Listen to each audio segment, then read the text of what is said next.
ఈరోజు నేను ముఖ్యంగా కొద్ది నిమిషాలు మాత్రమే తీసుకోవాలని నేను ఆశపడుతున్నాను. ఎందుకంటే అందరికి కూడా కొంచెం హెల్త్ బాగాలేదు అనిపిస్తుంది. త్వరగానే ముగించుకుందాం. దేవుడు ఈరోజు నీతో చెప్పుతున్న వాక్యం మటుకు చాలా చాలా నీ జీవితానికి అవసరం అండి. ఈరోజు దేవుడు సెలవిస్తున్న వాక్యం ఏమిటంటే, నీ జీవిత లక్ష్యం ఏమిటి? ప్రతి వ్యక్తికి కూడా జీవితంలో ఒక లక్ష్యము, గురి, గమ్యము లేకుండా మనము వెళ్ళలేము. ఏదో ఒక గుంపులో వెళ్తున్నామంటే మన లక్ష్యాన్ని మనము చేరుకోలేము. మనకంటూ ఒక టార్గెట్, ఒక గురి, ఒక లక్ష్యం ఉండాలి. కాబట్టి దేవుడు ఈరోజు నీకు తెలియచేస్తున్నాడు. నీ జీవిత లక్ష్యం ఏమిటో ఈరోజు నేను నీకు తెలియచేస్తాను.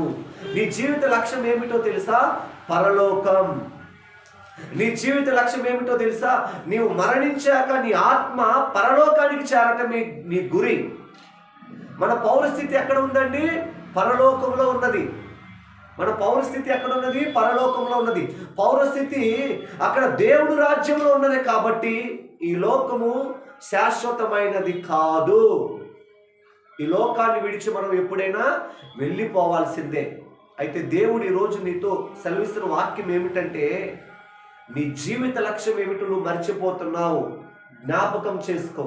నీ జీవిత లక్ష్యము నీవు పరలోకానికి వెళ్ళాలి, అనేకులను తీసుకురావాలి. యూదా పత్రికలో కూడా అదే ఉంటది కదా, కొందరినైనా నువ్వు అగ్నిగుండం నుంచి లాగాలి. మనము పరలోకానికి వెళుతూ అనేకులను కూడా తీసుకువెళ్ళాలి. అదే మన జీవిత లక్ష్యమై ఉండును గాక. అది ఎంత గొప్ప భాగ్యం అండి. మన జీవిత లక్ష్యము దేవుడి లక్ష్యముగా ఉన్నప్పుడు దేవుడు మనల్ని అనేక రకాలుగా ఆశీర్వదిస్తాడు. యెహోషువ 24:15లో యెహోషువ అదే తెలియచేశాడు. ఇశ్రాయేలు ప్రజలతో ఏమని మాట్లాడాడో తెలుసా? ఇదిగో, మీరు ఏ దేవతలను ఆరాధిస్తారో, ఏ విగ్రహారాధన చేస్తారో, ఏ అన్య దేవతలను ఆరాధిస్తారో నాకైతే అనవసరం. కానీ నేను నా ఇంటి వారు మాత్రము యెహోవాను మాత్రమే సేవించడము.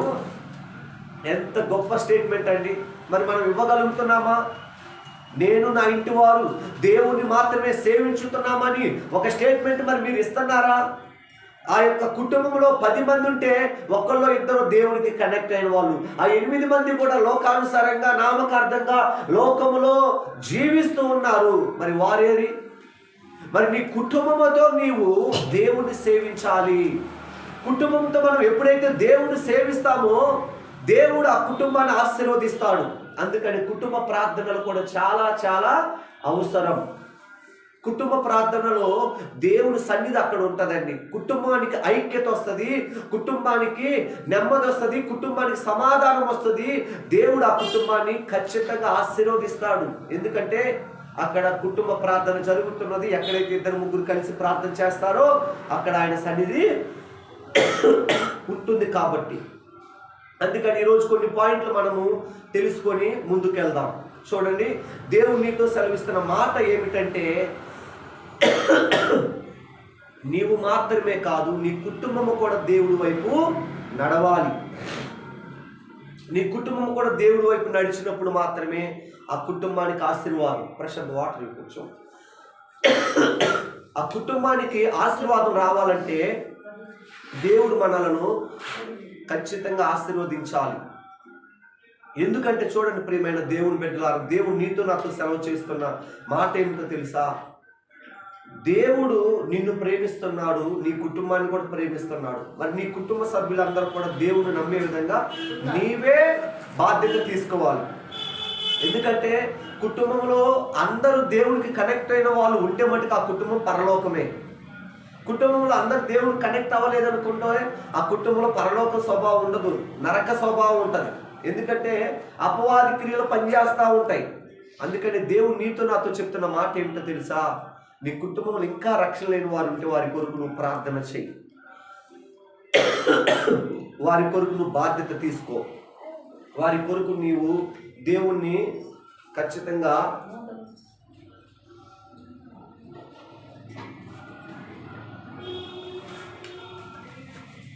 వారి కొరకు నువ్వు దేవుడికి ప్రార్థించాలి. అందుకని దేవుడు నీతో నాతో చెప్తున్న వాక్యము చాలా ప్రాముఖ్యమైనదండి. జీవిత లక్ష్యము ఏమై ఉన్నదంటే, దేవుడు నిన్ను నన్ను ప్రేమిస్తున్నాడు, మనము కూడా ఇతరులను ప్రేమించాలి. ఈరోజు కుటుంబాలలో కొంతమంది దేవుడిలో ఉంటున్నారు, కొంతమంది దేవుడిలో లేకపోవటం ఏమిటంటే కారణము కుటుంబంలో అపవాది క్రియలు ఎక్కువైపోతున్నాయి. కుటుంబంలో అపవాది క్రియలు ఎక్కువైపోయినప్పుడు అక్కడ దేవుడి ప్రేమ ఉండదు. దేవుడి ప్రేమ లేనప్పుడు మన జీవిత లక్ష్యాన్ని మనము చేరుకోలేము. జీవిత లక్ష్యం ఏమిటి? నేను నా ఇంటి వారు పరలోకానికి చేరుదుము గాక. ఆమేన్. మన జీవిత లక్ష్యం ఏమిటంటే నేను నా ఇంటి వారు పరలోకానికి వెళ్ళాలి. అది మన జీవిత లక్ష్యం. ఇప్పుడు మనము రక్షించబడ్డాము, మన కుటుంబ సభ్యులు కూడా రక్షించబడినప్పుడు ఆ కుటుంబాన్ని బట్టి అనేకులు రక్షణలోకి వస్తారండి. ఆ కుటుంబము చూడండి ఎంత దేవుని కొరకు పనిచేస్తున్నారో, ఎంత వారిలో దేవుడు వాక్యం పనిచేస్తున్నదో, ఎంత వారిలో నెమ్మది ఉన్నదో, ఎంత వారిలో సంతోషం ఉన్నదో అని వారు గమనిస్తారండి. నీ జీవిత లక్ష్యము దేవుని చేరుకునే విధంగా ఉండును గాక. అర్థమవుతుందమ్మా? వాక్యం అర్థమవుతుందా? మన జీవిత లక్ష్యం ఏమిటంట? పరలోకానికి వెళ్ళటమే. మనము వెళ్ళాలి, మన కుటుంబ సభ్యులు వెళ్ళాలి. ఫస్ట్ పాయింట్ ఏమిటి? నేను నా ఇంటి వారు యెహోవాను మాత్రమే సేవించెదము. నేను యెహోవాను సేవిస్తా, ఇతరుల లోకాన్ని సేవిస్తే వారు నరకానికి వెళ్తారు. మనము కనుక వారిని ప్రేమించి వారు చేసే క్రియలను ద్వేషిస్తే మనలను బట్టి వారు ఖచ్చితంగా మారతారు. దేవుడు వాక్యం కూడా అదే సెలవిస్తుంది. భర్త మారలేదా భార్య ప్రవర్తనను బట్టి మారొచ్చు, భార్య మారలేదా భర్త ప్రవర్తనను బట్టి మారొచ్చు. ఖచ్చితంగా ఆ అవకాశం అయితే లేకపోలేదు, ఉంది. అయితే దేవుడు నీతో నాతో చెప్తున్న మాట, నీ లక్ష్యాన్ని నీవు గుర్తు చేసుకో, మర్చిపోకు. చూడండి మత్తయి సువార్త 6వ అధ్యాయం 33వ వచనము కూడా ఇది చాలా అందరికి తెలిసిన మాటే. ఏమిటంటే మొట్టమొదటిగా మీరు దేవుని నీతిని ఆయన రాజ్యమును వెదుకుడి, అప్పుడు మీకు అవన్నీ కూడా అనుగ్రహించబడును, సమస్తము కూడా మీకు అనుగ్రహించబడును. దేవుడు వాక్యం చూడండి ఏమని సెలవిస్తున్నాడంటే దేవుని రాజ్యాన్ని మనం వెతికే వారిగా ఉండాలండి. కాబట్టి మీరు ఆయన రాజ్యమును ఆయన నీతిని మొదట వెతుకుడి, అప్పుడు అవన్నీ మీకు అనుగ్రహింపబడును. రేపటిని కూర్చి చింతింపకుడి, రేపటి దినము దాని సంగతులను కూర్చి చింతించును. ఏనాటికి కీడు ఆనాటికి చాలును. ఈరోజు మన జీవిత లక్ష్యాన్ని మనము చేరుకోలేకపోవటానికి కారణం ఏమిటంటే మనకి కలుగుతున్న చింతలే. అనేకమైన చింతలు ఉండటం ద్వారా కుటుంబాలలో కావచ్చు, వ్యక్తిగతంగా కావచ్చు, ఆ చింత ఉండటం ద్వారా మనం పరలోకానికి చేరుకోలేకపోతున్నాం. ఆ చింత ఖచ్చితంగా దేవుడి మీద వేయాలి. మత్తయి 11:28 కూడా దేవుడు వాక్యం అదే సెలవిస్తున్నది. ప్రయాసపడి భారం మోయించున్న సమస్త జనులారా నా యొద్దకు రండి, నేను మీకు విశ్రాంతి కలుగు చేతును. మన చింత దేవుడి మీద వేసి మన లక్ష్యము పరలోకం వైపు ఉండాలి. ఎందుకంటే నీ పౌరస్థితి భూమి కాదండి, పరలోకం. నీవు మరణించాక నీ ఆత్మ పరలోకానికి వెళ్ళాలంటే నీ చింతలతో నువ్వు పరలోకానికి వెళ్ళలేవు. ఆ చింత యావత్తు ప్రభు మీద వేయాలి. ప్రభువే స్వయంగా వచ్చి మీ చింత యావత్తు నా మీద వేయండి అంటే ఈరోజు వేయలేకపోతున్నాం. మనందరము కూడా మన చింత ప్రభు మీద వేసి మనము సమస్యల్లో కానీ శ్రమలలో కానీ ఎక్కడైనా సరే ఏ ఇబ్బందుల్లో ఉన్నా సరే దేవుడు మనము విడిచిపెట్టకూడదు. మన జీవిత లక్ష్యానికి అనేకమైన అడ్డొస్తాయండి. ఇప్పుడు ఫర్ ఎగ్జాంపుల్ 10 మంది పరుగు పందెంలో వెళ్తున్నప్పుడు 10 మందిలో 10 మంది మంచి వాళ్ళే ఉంటారా? ఉండరు. అందులో కుట్ర చేసే వాళ్ళు కూడా ఉంటారు. అలాంటి జరగక లేదు, ఎప్పుడో జరిగినాయి కూడా. ఏమంటే 10 మంది పరుగు పందెంలో రన్ అవుతున్నప్పుడు ఆ స్టేడియంలో ఆ 10 మందిలో ఒకడు ఏం చేస్తాడంటే ఫస్ట్ వెళ్ళే వాడిని ఏదో ఒక రకంగా డిస్టర్బెన్స్ చేయాలని చూస్తాడు. ఎందుకు? ఫస్ట్ ప్లేస్ రాకూడదని. అందుకని మన జీవిత లక్ష్యానికి మనం చేరుకునేటప్పుడు ఎంతోమంది అడ్డుగా వస్తారు, ఎంతోమంది ఆపాలని చూస్తారు. పరుగు పందెంలో ఆ ఫస్ట్ ప్లేస్లో వెళ్ళే వారిని ఏం చేస్తారు? శత్రువులు ఏం చేస్తారు? కాలు అడ్డు పెడతారు కూడా. ఫస్ట్ ప్లేస్ నువ్వు పొందకూడదు, నేను పొందకపోయినా పర్వాలేదుగా నువ్వు పొందకూడదు. ఈ భారతదేశంలో ఉన్న గొప్ప వ్యాధి ఏమిటో తెలుసా? నేను బాగుపడకపోయినా ఏం కాదు కానీ నువ్వు బాగుపడకూడదు. అలాంటిది క్రైస్తవులో ఉండకూడదు.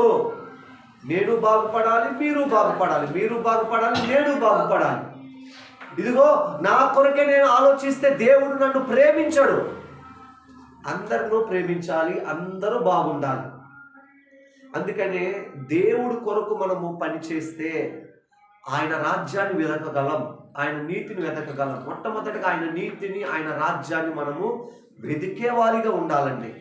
మన కుటుంబంలో చింత కావచ్చు, సమాజంలో చింత కలిగిన వారు కావచ్చు, వారు చింతలో ఉన్నప్పుడు దేవుడు వాక్యం మనం చెప్పేవారిగా ఉండాలి. వారు చింతలో ఉన్నప్పుడు దేవుడు వాక్యం మనం చెప్పేవారిగా లేకపోతే అర్థం లేదు.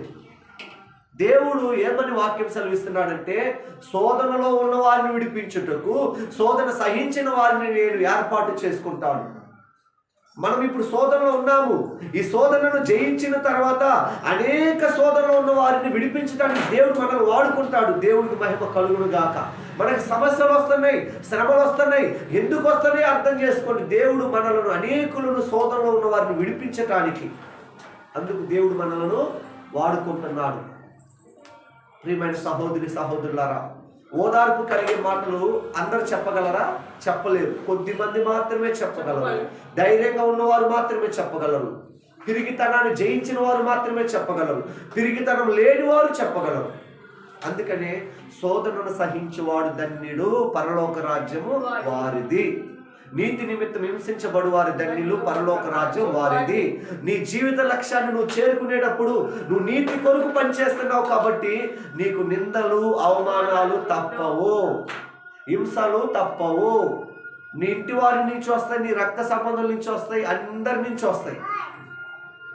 కానీ మనం అలా ఉంటే మటుకు దేవుడు మనలను ఇష్టపడడు.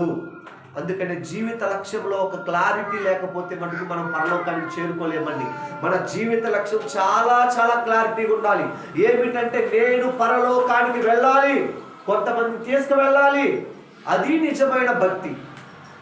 మనము వెళ్ళాలి, మనతో పాటు అందరూ వెళ్ళాలి. నేను వెళ్ళాలి, మీరు రావాలి. దేవుడికి మహిమ కలుగును గాక. జరుగును. ఆమేన్. అదండి. దేవుడు రాజ్యాన్ని మీరు వెతుకుతున్నారా లేదా గమనించండి. దేవుడు నీతి మనలో ఉన్నదా? మన కుటుంబాలలో ఉన్నదా?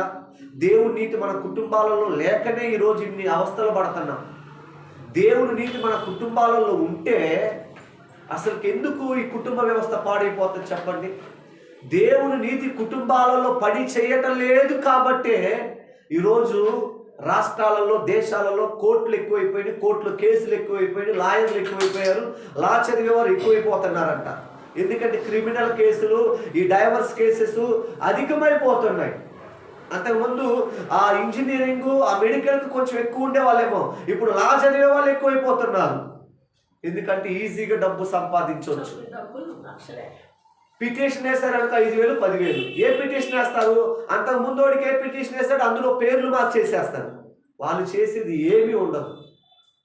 చూడండి ప్రియమైన సహోదరి సహోదరులారా, దేవుడి నీతి నీ కుటుంబాలలో ఉండాలి. దేవుడి నీతి మన కుటుంబాలలో లేకపోతే కుటుంబ వ్యవస్థ గట్టెక్కదు, బయటికి రాలేము. ఈరోజు చూడండి, నేను నిన్న నా స్నేహితుడితో మాట్లాడుతుంటే నా పరిస్థితులు బట్టి దేవుడు నీ పక్షాన ఉన్నాడు, నువ్వేమి భయపడద్దు, జైల్లో వేసినా భయపడద్దు. నేను అలానే ఫిక్స్ అయి ఉన్నా. వాళ్ళేం వేయరో, వేసినా జైల్లో వేసినా స్తుతించుకుంటా దేవుడికి మహిమ కలుగును గాక. నేను అలా మెంటల్గా ఫిక్స్ అయిపోయానండి. అంత వాళ్ళు క్రూషియల్గా, అంత క్రిమినల్గా ఆలోచించినప్పుడు ఏం చేస్తుంది అపవాది వాళ్ళ ద్వారా? ఇప్పుడు వాళ్ళని నేను అనట్లేదు, వాళ్ళని కాదు, వారి వెనకాల పనిచేస్తున్న అపవాది. ఎందుకంటే అపవాది ఏదైనా చేయగలడు, కానీ దేవుడు అంతకు మించి ఏదైనా చేయగలడు. పేతురు, శీల ఆ ఖైదీలుగా ఉన్నప్పుడు దేవుని స్తుతించారా లేదా? స్తుతించారు. వారిని సంఖ్యలు వేశారు, కానీ నోటికి సంఖ్యలు వేశారా? హృదయానికి సంఖ్యలు వేశారా?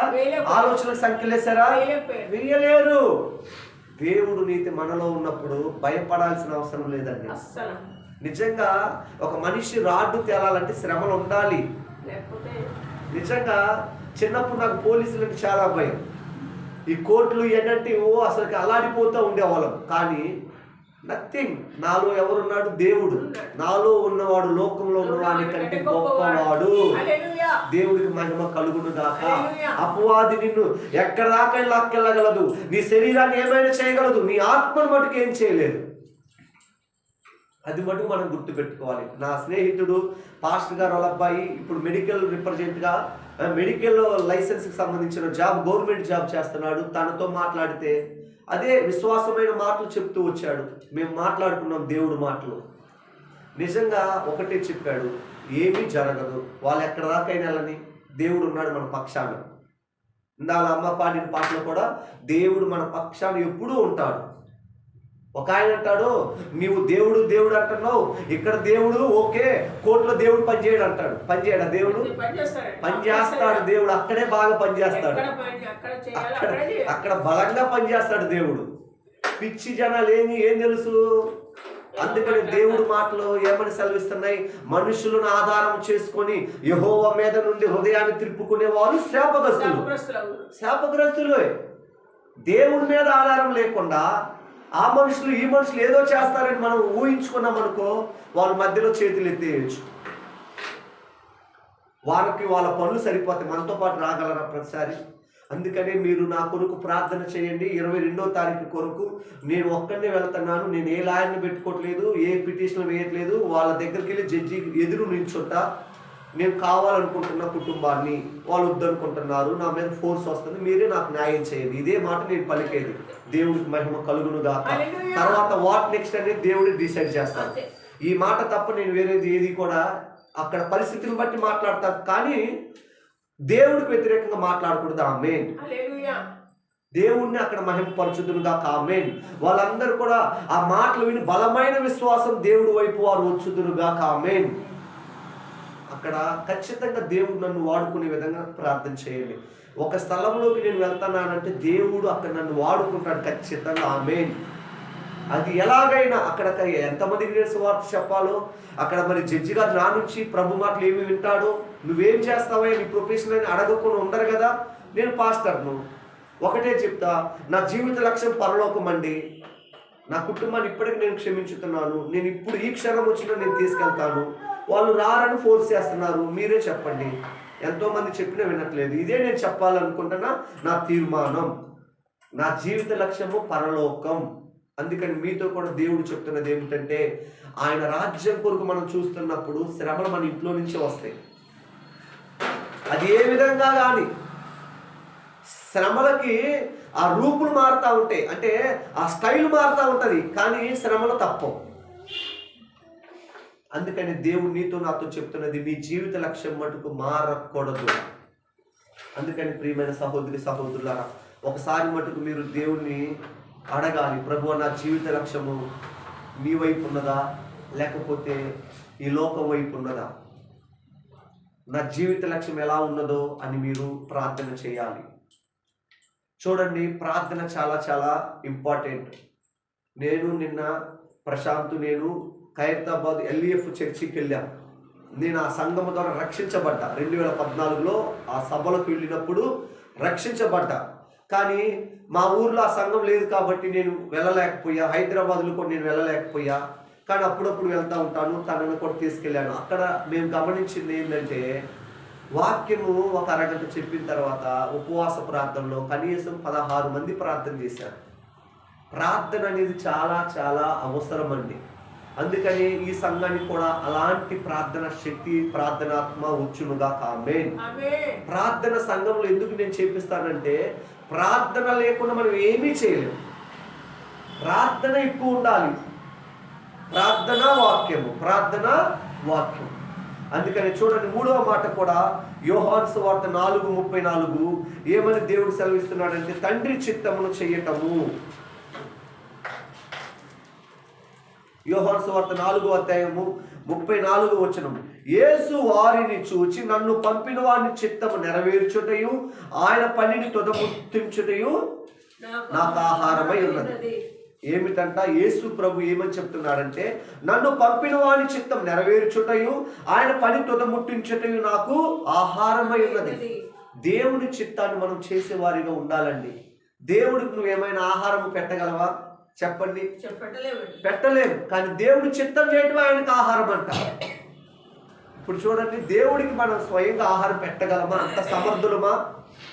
అంత భాగ్యులమా? కానీ దేవుడి చిత్తము చేయటం ఆయనకు ఆహారం పెట్టడం. మనం ఆహారం పెడుతున్నారా? మనం ఆహారం పెడుతున్నామా? దేవుడు చిత్తం చేయడం, ఆయనకు ఆహారం పెట్టడం. నీవు నేను దేవుని చిత్తానికి లోబడి దేవుని చిత్తం చేస్తే చాలు, దేవుడికి నీవు ఇష్టమైన ఆహారం పెట్టినట్టే లెక్క. చాలామంది ఈ తెలంగాణ, ఆంధ్రాలో మన తెలుగు ప్రజలకి ఏముంటుంది, మర్యాద అంటే భోజనం పెట్టి మర్యాద చేస్తూ ఉంటారు. కానీ నువ్వు భోజనం పెట్టి దేవుడి పేరట అన్నదానాలు చేసి, దేవుడి పేరట అది చేసి ఇది చేసి, నువ్వు దేవుళ్ళో లేకపోతే దేవుడికి నీకు ఆ ఆహారం అవసరమా? దేవుడికి అవసరమా ఆహారం? దేవుడి పేరట నువ్వు అన్నదానాలు చేస్తున్నావు, దేవుడి పేరట భూదానాలు చేస్తున్నావు, కానీ నువ్వు దేవుళ్ళో లేవు. దేవుడు అది ఇష్టపడతాడా? ఇష్టపడడు. నీవు దేవుణ్ణి ప్రేమించాలి, దేవుని ఆజ్ఞలను ప్రేమించాలి, నువ్వు దేవుడిలో ఉండాలి, అవి కూడా నువ్వు చేయాలి. ఇతరులను ప్రేమించాలి, పేదవారికి అన్నం పెట్టాలి, దిక్కులేని వారిని చేర్చుకోవాలి, వస్త్రీయులకు వస్త్రాలు ఇవ్వాలి. అది దేవుని చిత్తం చేయటం. ఇవి చేయకుండా మనం ఏది చేసినా ఉపయోగం లేదు. దేవుడి చిత్తం నెరవేర్చకుండా మనం ఏది చేసినా వేస్ట్. దేవుడి చిత్తం ఏమిటంటే ముఖ్యంగా నీ హృదయములో ఆయన స్తుతించబడాలి, నీ హృదయంలో ఆయన సింహాసీనుడై ఉండాలి, నీ హృదయంలో ఆయన స్థానాన్ని కోరుకుంటున్నాడు. మరి నువ్వు ఇస్తున్నావా? నీ జీవిత లక్ష్యం ఏమిటి? నువ్వు పరలోకానికి వెళ్ళాలి. నువ్వు పరలోకానికి వెళ్ళాలంటే నీ అంతటి నువ్వే వెళ్తావా? కష్టం. నిన్ను ఒక ఆయన నడిపించాలి. ఆయన ఎక్కడుండాలి? నీ హృదయంలో ఉండాలి. నీ హృదయం అనే ఆ యొక్క తలంపుల్లో ఉండాలి. నీ హృదయం అనే స్థానంలో దేవుడికి ప్లేస్ ఉండాలి. అప్పుడే నువ్వు నేను పరలోకానికి వెళ్ళగలము. అందుకని ప్రియమైన సహోదరి సహోదరులారా, దేవుడు నీతో నాతో చెప్తున్న మాట అదే. తండ్రి చిత్తం చేయలేకపోతున్నాం ఈరోజు. తండ్రి చిత్తాన్ని చేయకుండా అపవాది ఎంతగానో మనలను మాయ చేస్తున్నది. తండ్రి చిత్తం చేస్తే మటుకు దేవుడు నిన్ను నన్ను ప్రేమిస్తాడు. తండ్రి చిత్తం చేయకపోతే మటుకు దేవుడు నిన్ను నన్ను ప్రేమించడు. నువ్వు ఆయనకి ఏమి ఇచ్చినా వేస్ట్.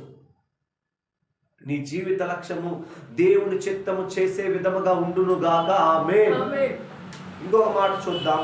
చూడండి, యోహాను సువార్త 17:4 చూస్తే అక్కడ కూడా అదే, దేవుడు మనకి ఇచ్చిన పనిని కూడా మనం సంపూర్తి చేయాలండి. దేవుడు పనిని మనం సంపూర్తి చేయాలి. యోహాను సువార్త 17:4, చేయుటకు నీవు నాకు ఇచ్చిన పని నేను సంపూర్ణంగా నెరవేర్చి భూమి మీద నిన్ను మహిమ పరిస్థితిని. నీ జీవిత లక్ష్యము పరలోకానికి వెళ్ళటం.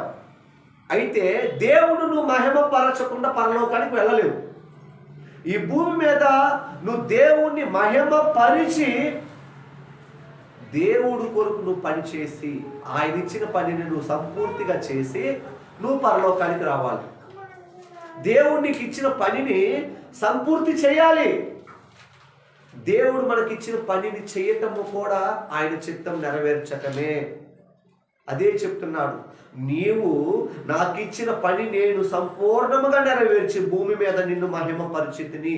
యేసుక్రీస్తు ప్రభు స్వయముగా తండ్రితో మాట్లాడుతున్న మాట. తండ్రి, లోకము పుట్టక మునుపు నీ యొద్ద నాకు ఏ మహిమ ఉండేనో ఆ మహిమతో నన్ను ఇప్పుడు నీ యొద్ద మహిమ పరుచుము. యేసుక్రీస్తు ప్రభుకి తండ్రి మహిమనిచ్చాడు, మనకు కూడా మహిమ ఇస్తాడు, కూడా ఇస్తాడు. ఆయన మహిమను మనము మోసుకు వెళ్ళే వారిగా ఉండాలి. దేవుడు మహిమను మనం మోసుకు వెళ్ళే వారిగా ఉండాలి. దేవుడు మహిమను మోసుకు వెళ్ళే వారిగా ఉండాలంటే అది ఏమన్నా ఒక 10 కేజీలు బరువా? కాదు కాదు. నీ ప్రవర్తనే, నీ మాట తీరే, నీ ఆలోచనలే, నీ తలంపులే, నీ చూపులే, నీ భక్తి, నీ భయమే దేవుని మహిమపరచటం. ఈ ప్రపంచాన్ని దేవుడు అదృశ్యమైన వాటితో నిర్మించాడండి. ఇదిగో గాలి కనిపిస్తుందా? కనిపించదు. కానీ గాలి లేకపోతే మనం బ్రతకగలమా? బ్రతకలేము. అందుకని మహిమ అంటే అది కనిపించనది. మహిమ అంటే నీ ప్రవర్తన దేవుడికి ఇష్టంగా మారడమే ఆయనను మహిమపరచడం. చాలా మంది పేర్లు ఎత్తి పెట్టుకుంటారు, మహిమ అని, లేకపోతే ఇంకొకటి అని. దేవుడిని మహిమపరచరు. ఏమైనా ఉపయోగమా? పేర్లు పెట్టుకుంటే మంచిదే, దేవుడి పేర్లు పెట్టుకుంటే మంచిది, ఆశీర్వాదమే. కానీ ఆ పేరుకు తగిన విధంగా నువ్వు జీవించకపోతే అవసరము లేదు. దేవుడు దానిని ఇష్టపడడం. అందుకనే దేవుడు మరి నీకే పని అప్ప చెప్పాడో దాన్ని నువ్వు చేస్తున్నావా? సంపూర్తిగా చేస్తున్నావా? నిర్లక్ష్య పెడుతున్నావా? సోమర్తనమా? లేకపోతే ఇంకా భయం లేనితనమా? భక్తి లేనితనమా? దేవుడిచ్చే పని ఒక పాస్టర్స్కే కాదండి, మీకు కూడా ఇస్తాడు. ఏమిటంటే మీరు కూడా ఆయన రాజ్యాన్ని, ఆయన నీతిని అనేకులకు తెలియచెప్పాలి. మీరు కూడా దేవుడి గురించి అనేకులకు తెలియచెప్పాలి. మీరు కూడా దేవుడికి దగ్గరకు అనేకులు తీసుకురావాలి. మీరు కూడా అనేకులను ఆత్మల రక్షణ కొరకు ప్రార్థన చేయాలి. ఈ భారతదేశంలో చాలా భయంకరమైన పరిస్థితులు రాబోతున్నాయి. ఫారెన్ నుంచి సేవకులు రానివ్వట్లేదండి. ఈ స్టోర్టపురం LEF మీటింగ్స్ జరగడానికి జాన్ డానియల్ గారని ఆయన రావాలి. వారి అంతకుముందు ఫ్యామిలీ ఇండియన్సే. డానియల్ గారు, జాషువా డానియల్ గారు ఇండియన్సే. వాళ్ళు అమెరికాలో సెటిల్ అయ్యారు. ఈ ఇంటర్నేషనల్ మినిస్ట్రీ కాబట్టి అమెరికాలో ఉన్నారు. వాళ్ళకి అమెరికన్ సిటిజన్ వచ్చింది. అయితే నువ్వు ఇండియన్ కాదు, నువ్వు బిజినెస్ వీసా మీద వస్తున్నావు, దేవుడు వాక్యం చెప్పడానికి వీల్లేదని ఆయన ఆపివేస్తున్నారు. ఎన్నో కుట్రలు జరుగుతున్నాయి. భారతదేశంలో గొప్ప గొప్ప సేవకులను దేవుడు తయారు చేయునుగా. ఆమేన్. మరి ఇక్కడ వాళ్ళని ఆపలేరుగా, వీళ్ళు వాళ్ళని ఆపుతారు. ఇక్కడ వాళ్ళని ఆపలేడు కదా. బిల్లీ గ్రహం గారిని కూడా దేవుడు పంపించాలని చూస్తే ఇక్కడ మనుషులు ఆపారు. అందుకని బిల్లీ గ్రహం లాంటి సేవకులు ఈ దేశంలో అనేకులు లేచుదురుగాక. ఆమేన్. అదండి దేవుడు పని చాలా చాలా ప్రాముఖ్యం. దేవుడు పని చేస్తే ఆయన నిన్ను తన రెక్కల నీడలో కాపాడతాడు. దేవుడు పని చేసి యథార్థంగా, పరిశుద్ధంగా, పవిత్రంగా, దేవునికి ఇష్టంగా, నీకు ఇష్టంగా నువ్వు దేవుని ఇష్టపడుతూ దేవుడు పని చేస్తే నిన్ను ఎవడు ఏం చేయలేడు. ప్రభుత్వాలు కదిలొచ్చిన, ప్రపంచం మొత్తం ఏకమైన నిన్ను ఎవరు ఏం చేయలేరు. ఎందుకంటే మనం దేవుని ప్రకటిస్తున్నాం, ఆయన కొరకు పనిచేస్తున్నాం. నిన్ను ముట్టినవాడు నా కనుగుడ్డు ముట్టినట్టు దేవుడే చెప్పాడు కదా. అందుకని దేవుడు పని చేస్తే అన్ని విధాలుగా మనకి ఆశీర్వాదం. చూడండి అపోస్తుల కార్యాలు 20:24 నేను త్వరగానే ముగిస్తాను. అపోస్తుల కార్యాలు 20:24 చూడండి అమ్మా. దేవుడి వాక్యం మీకు అర్థమవుతుందా? ఇటు చూడండి ఒకసారి. దేవుడి వాక్యం మీకు స్పష్టంగా అర్థమవుతుందా? చూడండి అపోస్తుల కార్యము 20వ అధ్యాయము 24వ వచనము. నేను ప్రభువైన యేసు వలన పొందిన పరిచర్యను తొదముట్టింపవలనని నా ప్రాణమును నాకెంత మాత్రమును ప్రియమైనదిగా ఎంచుకొనటం లేదు. దేవుడికి మహిమ కలుగును గాక. చూడండి ప్రియమైన సహోదరి సహోదరులారా, దేవుడు ఈ రోజు నీతో చెప్తున్న దేవుని వాక్యం ఏమిటంటే, ఆయన పని చేయాలంటే మన ప్రాణాన్ని సహితము మనము ఒక్కొక్కసారి ద్వేషించాలి. మన దేహాన్ని సహితం ఒక్కొక్కసారి ద్వేషించాలి. అపోస్తలుడైన పౌలు ఏమన్నాడంటే, దేవుడు నాకు అప్పచెప్పిన పనిని నేను చేయాలంటే నా ప్రాణమును నేను ఎంత మాత్రము ప్రియమైనదిగా నేను ఎంచుకోను. అమ్మో నాకేమవుతుంది, నన్ను చంపేస్తానంటే దేవుడి పని మనము చేయలేము. నీ జీవిత లక్ష్యం ఏమిటంటే దేవుడి పనిని తుదముట్టించటం అంటే కంప్లీట్ చేయాలి. ఎవరైనా ప్రారంభిస్తారు, కంప్లీట్ చేయని వాళ్ళు చాలా మంది ఉన్నారు. మనం కంప్లీట్ చేయుదుముగాక. ఆమేన్. అపోస్తలుడైన పౌలు ద్వారా దేవుడు నీతో నాకు అదే చెప్తున్నాడు. నా పని చేయడానికి నువ్వు నా దగ్గరకు వచ్చావు, ఓకే చేస్తున్నావు, ఆరంభించావు, కంప్లీట్ చేయాలి. అందుకని దేవుడు నీతో నాతో సెలవిచ్చిన మాట ఏమిటంటే, ఆయన పనిని మనం ఎంత మాత్రము కూడా విడిచిపెట్టే వారిగా ఉండకూడదు. దేవుడి పనిని మనం ఎంత మాత్రము కూడా విడిచిపెట్టే వారిగా ఉండకూడదు. అపోస్తలుడైన పౌలుకి ఎన్నో శ్రమలు ఉన్నాయండి, ఎన్నో శ్రమలు ఉన్నాయి. అసలుకి ఒక చరిత్ర డీప్గా వెళ్తే అపోస్తలుడైన పౌలుని కూడా తన భార్య సహకరించలేదని చాలా మంది చెప్తారు. అపోస్తలుడైన పౌలుని తన కుటుంబ సభ్యులు కూడా యాక్సెప్ట్ చేయలేదు. ఎందుకంటే యూదుడి నుంచి దేవుని బిడ్డగా మారాడు. అందుకని వారికి నచ్చక ఆయనను యాక్సెప్ట్ చేయలేకపోయారు. అది డైరెక్ట్గా బైబిల్లో లేకపోయినా కొన్ని వాక్యాలు అలా సెలవిస్తూ ఉన్నాయి. అందుకని దేవుడు నీతో నాతో చెప్తున్నాడు. పౌలు ఒక మాట స్టేట్మెంట్ ఇచ్చాడు, నేను యేసుక్రీస్తుని పోలి నడిచాను, మీరు నన్ను పోలి నడవండి. మరి ఆ మాదిరిలో మనం ఉన్నామా? మరి మనల్ని పోలి ఎవరైనా నడుస్తున్నారా? మనల్ని పోలి అసలుకి మందిరానికి ఎవరైనా వస్తున్నారా? మనల్ని పోలి ఎవరన్నా దేవుడి వైపు వస్తున్నారా? మరి మన పోలిక ఎవరికన్నా ఆశీర్వాదకరంగా ఉన్నదా? దేవుడు నీతో నాతో అదే చెప్తున్నాడు. దేవుడు నీకు ఇచ్చిన పనిని కంప్లీట్ చెయ్యి. కంప్లీట్ అంటే నువ్వు మరణించే లోపు, నీ చివరి క్షణములోపు దేవుడు అది చేస్తాడు, కంప్లీట్ చేస్తాడు. చూడండి, దేవుడు నీతో నాతో చెప్తున్న మాట ఏమిటంటే, నీవు నా కొరకు వస్తే నేను నీ కొరకు వస్తా. ఇక్కడ ఫస్ట్ దేవుడు పని చేయాలంటే మనలో ఆసక్తి రావాలండి. మనలో ఉన్న ఆసక్తిని బట్టి ఆయన మనకిస్తాడు దేవుడు పని చేయాలా లేదా అని. అప్పుడు మనం ఏం చేయాలా? కంప్లీట్ చేయాలి, తొందర ముట్టించాలి. చివరి ఊపిరి వరకు దేవుడి పని మనం చేయుదుము గాక, ఆమేన్.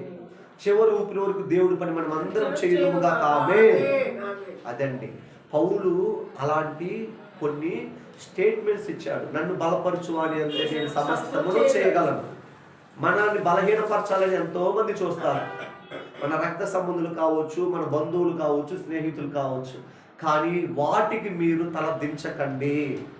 అపవాది వారిని వాడుకొని, బలహీనులను వాడుకొని బలవంతులను సిగ్గుపరచాలని అపవాది చూస్తాడు. కానీ ఇదే బలహీనులను, అంటే దేవుడిలో బలహీనులు ఎవరంటే ఆయన దగ్గర తగ్గించుకున్న వాళ్ళే. అపవాదికి బలహీనులు ఎవరో తెలుసా? భక్తి లేని వారు. దేవుడికి బలహీనులు ఎవరో తెలుసా? ఇదిగో ఈ లోకంలో వెలివేయబడిన వారు, ఈ లోకంలో వెర్రివారు, ఈ లోకంలో తెలియలేని వారు. వారిని బలహీనులుగా ఎంచి ఆ బలవంతులని సిగ్గుపరుస్తాడు దేవుడు. విర్రవీగుతున్నారే, ఇదిగో నా బలమే, ఇదిగో నేను చెప్పిందే జరగాలి, ఇది నేను చెప్పిందే చేయాలని విర్రవీగుతున్న వారిని దేవుడు బలహీనులను వాడుకొని సిగ్గుపరుచునుగా, ఆమేన్. దేవుడు అలాగే చేస్తాడా లేదా? గర్వము మనకు ఏమాత్రం కూడా మంచిది కాదు. నాశనానికి ముందు గర్వము ఉంటది. అందుకని దేవుడు చెప్తున్నాడు. నేను నిన్ననే ప్రశాంత్తో కూడా చెప్పాను. ఏమిటంటే, ప్రభువా, ఎంతో మంది నీతి కొరకు పనిచేస్తున్నారు, నీతి కొరకు ఆకలి దప్పులు కలిగి ఉన్నారు. మరి ఇదిగో దుష్టులు ఎంతో సంతోషంగా, ఎంతో హ్యాపీగా బ్రతుకుతూనే ఉన్నారు. నీతిమంతుల మీద లేనిపోని నిందలు, అవమానాలు, అటాక్స్ చేస్తున్నారు. నువ్వు వారికి ఏంటి పరిస్థితి అని అన్న? వారిని నేను ద్వేషించలా, వారిని నేను శపించలా, వాళ్ళకి ఏదో జరగాలన్నా. దేవుడు ఒక మాట గుర్తు చేశాడు. ఖచ్చితంగా ప్రతిఫలం ఉంటుంది. నీతిమంతులకు ప్రతిఫలం ఉంటుంది, దుష్టులకి ప్రతిఫలం ఉంటుంది. ఆ ప్రతిఫలము ఈ లోకములో అందరికీ చూపిస్తాడు. అది చూపించలేదనుకోండి, ఈ దుష్టులు ఏమనుకుంటారు? ఏముందిలే, ఎవరు ఏం చేశారు మనల్ని, ఇంకొంతమంది దుష్టులు లెగుస్తారండి. అర్థమైందా? దేవుడు జడ్జిమెంట్ చేస్తాడు. దేవుడు జడ్జిమెంట్ చేయక మానడు. మనము నీతి కొరకు హింసించబడుతున్నామంటే ఆయన ఊరకనే ఉంటాడా? ఇదిగో వీళ్ళు హింసించబడితే చాలే నాకు హ్యాపీలని ఊరకుంటాడా? ఊరకుండడు. దుష్టులకి ఖచ్చితంగా ఆన్సర్ ఇస్తాడు. మనం ఏమనుకుంటాం?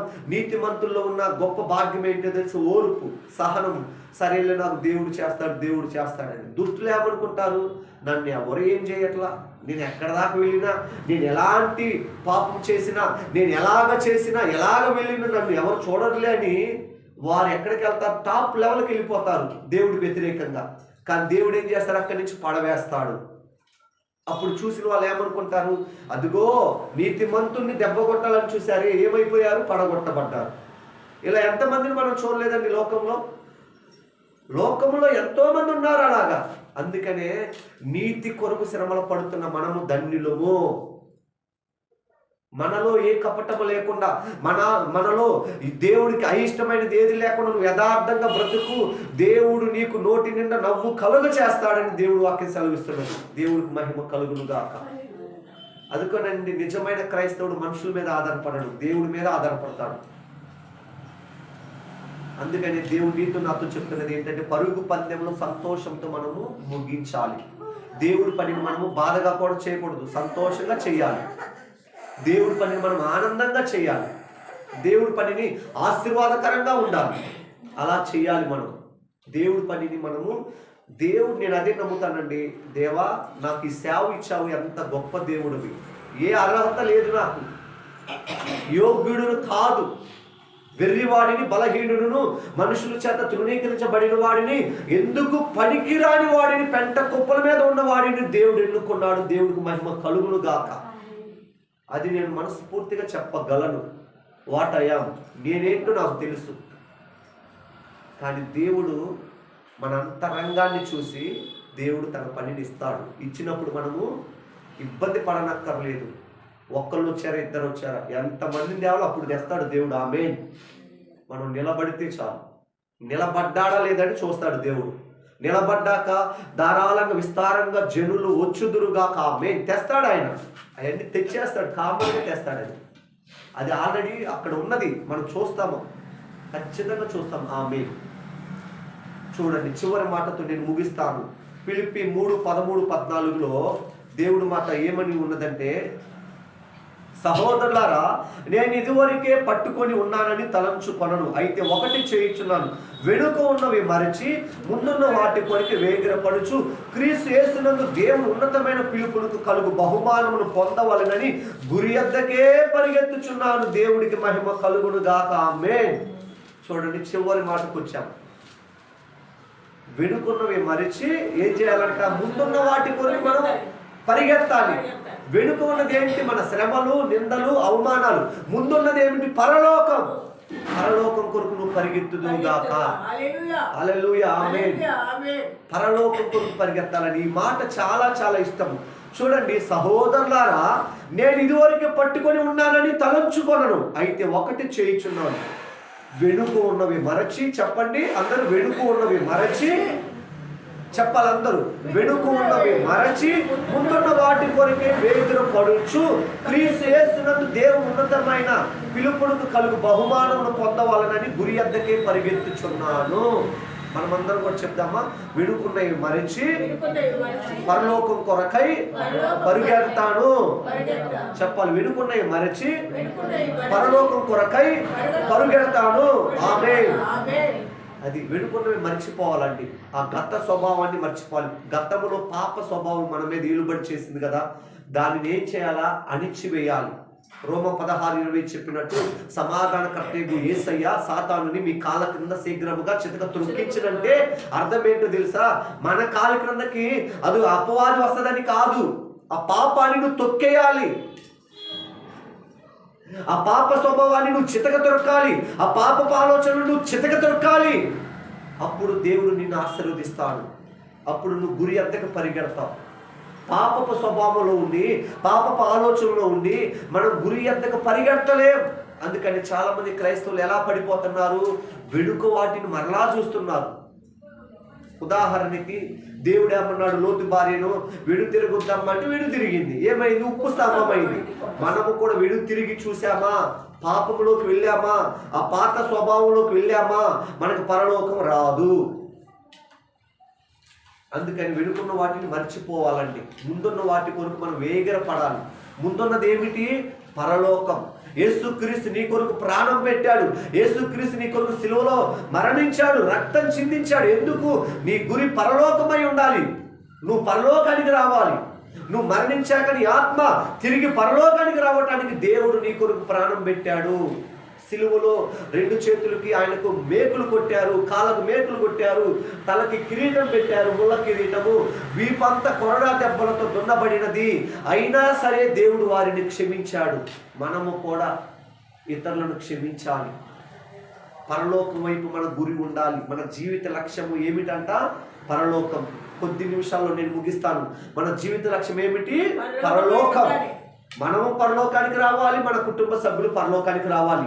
మొట్టమొదటిగా ఆయన నీతిని, ఆయన రాజ్యాన్ని వెతకాలి. గురి యొద్దకే పరిగెత్తాలి. ఎన్ని సమస్యలు వచ్చినా మనం దేవుడి పనిని విడిచిపెట్టకూడదు, సంపూర్ణము చేయాలి, తుదముట్టించాలి. వెనక్కి మరిచిపోవాలి. పాత పాపాన్ని తీసివేయాలి. పాపమును మరలా చేయకూడదు. దేవుడి యొద్దకే పరిగెత్తాలి. దేవుడు నిన్ను నన్ను కూడా ఆశీర్వదించునుగాక. దేవుడు ఈ మాటలను ఒక్కసారి, దేవుడు ఈ మాటలు చెప్తున్నది మీరు ఎవరు కూడా మర్చిపోవద్దండి. మీ గురి పరలోకమై ఉండాలి. క్రీస్తు నీ కొరకు నా కొరకు మరణించాడు, రక్తాన్ని చిందించాడు, నిన్ను నన్ను ప్రేమిస్తున్నాడు. ఆయన సిలువను మనము మొయ్యాలి కూడా. సిలువను మోయటం అంటే ఒక చెక్క సిలువను మోయటం కాదు, క్రీస్తును మొయ్యాలి, క్రీస్తు ఆలోచనను మొయ్యాలి, క్రీస్తు ప్రవర్తనను మనం మొయ్యాలి, క్రీస్తు ప్రేమకు మనం లోబడాలి, క్రీస్తు స్వభావం మనలో ఉండాలి, అపవాది స్వభావం మనలో నుండి వెళ్ళిపోవునుగాక. క్రీస్తు స్వభావం మనలో ఉండాలి. ఏ స్వభావం ఉండాలి? క్రీస్తు స్వభావం మనలో ఉండాలి. దేవుడు అదే చెప్తున్నాడు, నా స్వభావం నీలో ఉండునుగాక. ఆమేన్. మన గురి పరలోకమై ఉండునుగాక. చెప్పండి, మన గురి ఏమిటి? పరలోకం. మరి పరలోకానికి వెళ్ళటానికి సిద్ధంగా ఉన్నారా? అందుకని పరలోకానికి వెళ్ళటానికి ఏదైనా అడ్డుగా ఉంటే ఈరోజు తీసివేయండి. మనుషులైనా, నీకు ఒక ప్రవర్తన అయినా, నీ ఉన్న ఆలోచనలైనా, అవి ప్రవర్తన అయితే మార్చుకో. మనుషులైతే ఎట్లాగా వారితో ప్రవర్తించాలో అలాగ ప్రవర్తించాలి. పరలోకానికి మిస్ చేసేవారి ప్రవర్తన మనకు అవసరం లేదు. అందుకని దేవుడు పరలోకం మనందరికీ ఇచ్చును గాక, దేవుడి కొరకు మనం పనిచేయడము గాక. ఈ మాటలు దేవుడు దీవించును గాక. ఆమేన్.